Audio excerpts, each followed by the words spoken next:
Hello friends, welcome to my channel sign UPPSC. Friends, last video में economy में जो है हमने 5 ईयर्स प्लान्स को और भारत में आर्थिक नियोजन को डिस्कस किया था। अगर आपने वो वीडियो नहीं देखी है तो प्लीज़ उस वीडियो को ज़रूर देखिएगा। आप देखेंगे तब आपको पता चलेगा कि आपको कितने अच्छे से वहाँ पे समझाया गया है और आपको पूरी तरह से 5 ईयर प्लान्स और भारत में आर्थिक नियोजन कब से कैसे स्टार्ट हुआ, कहाँ से उसका बैकग्राउंड रहा, इसका इतिहास क्या रहा, सब कुछ इसमें कवर किया गया है। आप उस वीडियो को ज़रूर देखिएगा प्लीज़। और यहाँ पे उससे रिलेटेड जो है मोस्ट इम्पोर्टेंट फैक्ट कलेक्ट किए गए हैं जो कि आपको अवेलेबल कराए जा रहे हैं विभिन्न किताबों से, ठीक है। और ये सभी फैक्ट जो हैं वो सभी एग्जाम में पूछे गए हैं, इसमें कुछ भी स्किप मत करिएगा। सब इम्पोर्टेंट एक एक क्वेश्चन जो है एग्जाम में पूछा गया है, ठीक है। तो इसको जरूर पढ़ के जाइएगा आप। ओके, तो आइए स्टार्ट करते हैं। मोस्ट इम्पोर्टेंट फैक्ट आपके एग्जाम के लिए, जो कि आपके पेट के लिए मोस्ट इम्पोर्टेंट है, ठीक है। तो स्टार्ट करते हैं। इसमें पहला फैक्ट है जो कि आपके पीसीएस के एग्जाम में पूछा गया है, ठीक है। कुल अनाच्छादित वर्षों की संख्या, यानी कुल अनाच्छादित वर्षों का मतलब क्या, योजना अवकाश टोटल कितने साल का रहा है। तो कुल टोटल जो है 7 साल का रहा है, ठीक है। क्योंकि पहले 3 वर्ष का योजना का आता है, फिर 2 वर्ष का आता है, फिर 2 वर्ष का आता है, ठीक है ना। तो इस प्रकार कुल टोटल 7 योजना अवकाश आते हैं। तो यही पूछा गया है आपसे संख्या, ठीक है। तो ठीक है, इसको अच्छे से याद कर लीजिएगा कि टोटल अनाच्छादित। अब देखिए वर्ड क्या दिया है, कुल अनाच्छादित वर्षों की संख्या, ठीक है। तो ऐसे कंफ्यूजन करता है एग्जाम में। अगर एग्जामिनर जो है अगर कभी पूछा ना, मतलब कोई ऐसे क्वेश्चन जो है सॉल्व करके ना जाए तो फिर कंफ्यूजन हो जाएगा। उसको सब कुछ पढ़ के जाएगा वो पंचवर्षीय योजनाओं से, ठीक है। लेकिन क्या होगा, एग्जाम में जाके कंफ्यूज हो जाएगा कि मैंने तो सब पढ़ा था, फिर कर ही नहीं पाएगा, ठीक है। तो फ्रेंड्स आपको एक बात बताऊं, ऐसे जो है पीसीएस के एग्जाम में ही आई थिंक 2016 या 17 में ही पूछा था। उसमें आपका जैसे निकट दृष्टि दोष होता है और दूर दृष्टि दोष होता है, ठीक है। तो एक हाइपर मेट्रोपिया होता है, मायोपिया होता है, बायोपिया, ठीक है। तो उसमें जो है अब देखिए, अब वो आपका देवनागरी लिपि में भी हिंदी में वही इंग्लिश वर्जन वाला लिख के दे रहा है।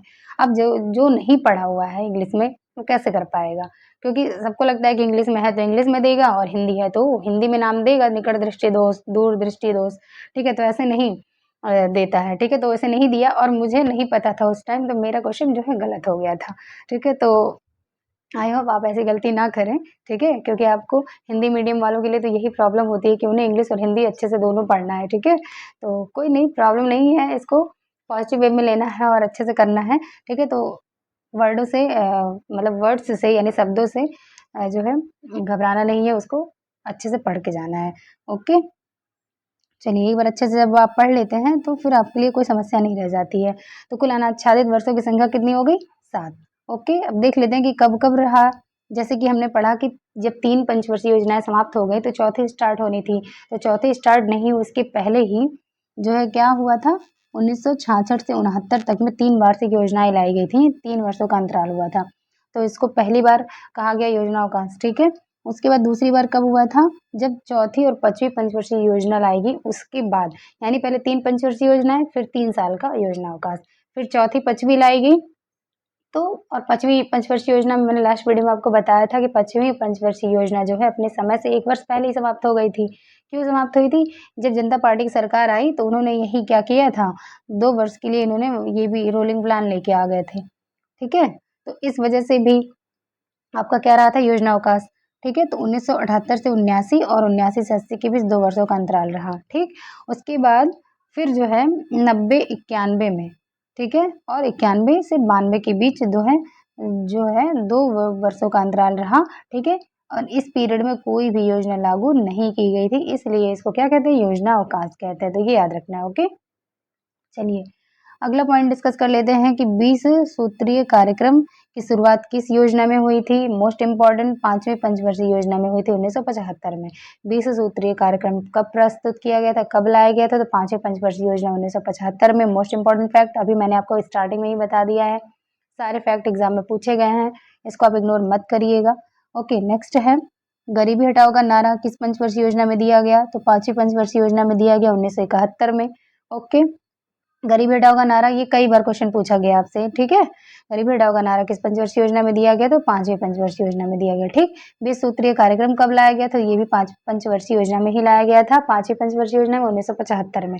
ओके, नेक्स्ट है, ये भी क्वेश्चन आपसे पूछा हुआ है कि शिक्षा बजट का 66% प्राथमिक शिक्षा के लिए निर्धारित किया गया था, कौन सी पंचवर्षीय योजना में? 9वीं पंचवर्षीय योजना में। ओके, नेक्स्ट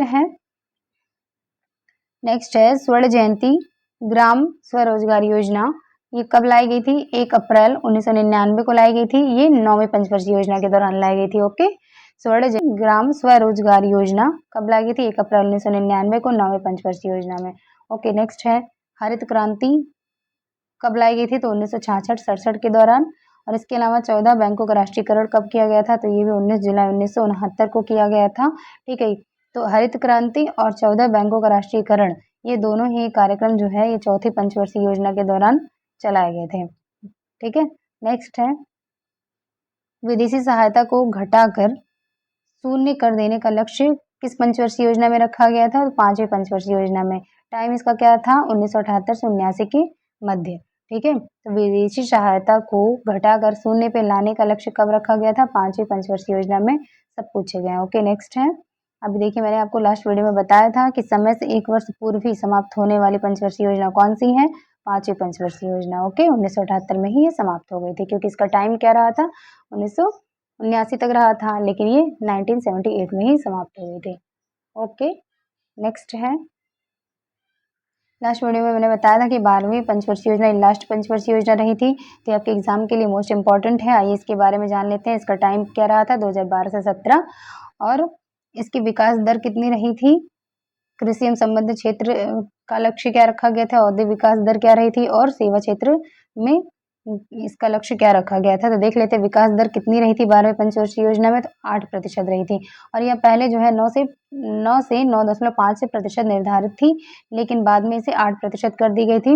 और कृषि एवं संबद्ध क्षेत्र में क्या वृद्धि दर रही थी? तो 4% रही थी। और ये देखिए कृषि एवं संबद्ध क्षेत्र में जो है वृद्धि दर क्या थी? 4%। ये आपका बीपीएससी 2018 में पूछा हुआ है। ठीक है, औद्योगिक विकास दर जो है 7.6% रही थी। और सेवा क्षेत्र की दर जो है वृद्धि दर 9.0% रही थी। तो मोस्ट इंपॉर्टेंट है, ये पूरा ही आपको अच्छे से कवर कर लेना है। ओके, नेक्स्ट है और 12वीं पंचवर्षीय योजना में लक्षित राशि का घटता क्रम क्या था? ठीक है, तो सबसे ज्यादा व्यय किसमें किया गया था?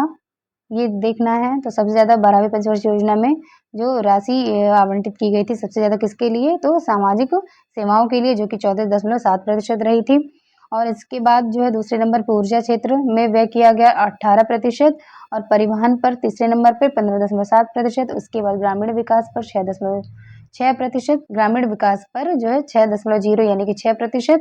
और कृषि पर 4.7% और संचार में 1.1%। अब देखिए यहाँ पे इस तरह से भी क्वेश्चन पूछा जा सकता है कि सर्वाधिक व्यय किस पर किया गया था? तो सामाजिक सेवाओं पर। ठीक है, या ऐसे पूछा जाएगा कि ऊर्जा में कितना % व्यय किया गया? ठीक है, तो 18%। और ग्रामीण विकास पर 6%। कृषि में 4.7%। तो इस टाइप से भी आपसे क्वेश्चन पूछा जा सकता है। ओके, चलिए नेक्स्ट, आइए नेक्स्ट पॉइंट देख लेते हैं। नेशनल प्लानिंग कमेटी का यानी कि राष्ट्रीय योजना समिति का गठन कब किया गया था और किसके निर्देशन में किया गया था? तो सुभाष चंद्र बोस के निर्देशन में किया गया था। और इसकी अध्यक्षता किसने की थी? जवाहरलाल नेहरू ने।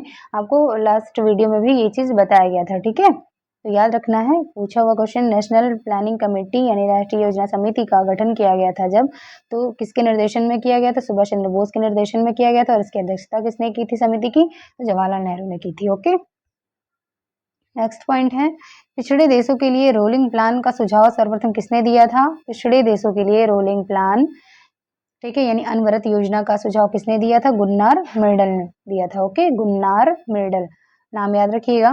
ओके, नेक्स्ट है सांख्यिकी दिवस कब मनाया जाता है? तो 29 जून को मनाया जाता है। क्यों मनाया जाता है?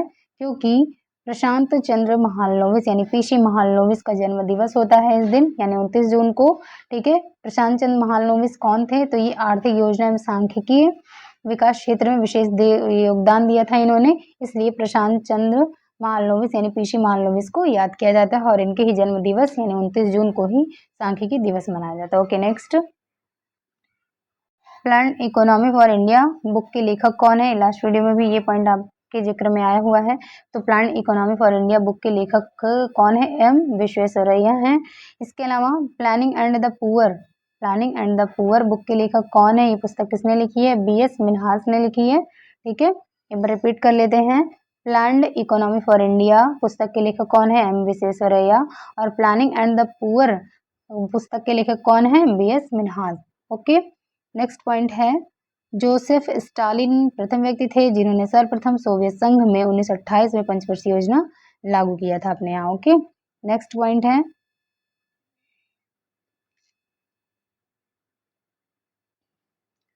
राष्ट्रीय कृषि और ग्रामीण विकास बैंक यानी कि नाबार्ड, नाबार्ड की फुल फॉर्म क्या है? National bank for agriculture and rural development. Okay, repeat कर लेते हैं, नाबार्ड की फुल फॉर्म क्या है? नाबार्ड की फुल फॉर्म है national bank for agriculture and rural development. तो नाबार्ड की स्थापना जो है किस पंचवर्षीय योजना के दौरान की गई थी? ये क्वेश्चन इंपॉर्टेंट है, पूछा गया है। तो ये छठे पंचवर्षीय योजना के दौरान जो है स्थापित की गई थी। और नाबार्ड की स्थापना कब हुई थी? डेट आपको पता है? 1982।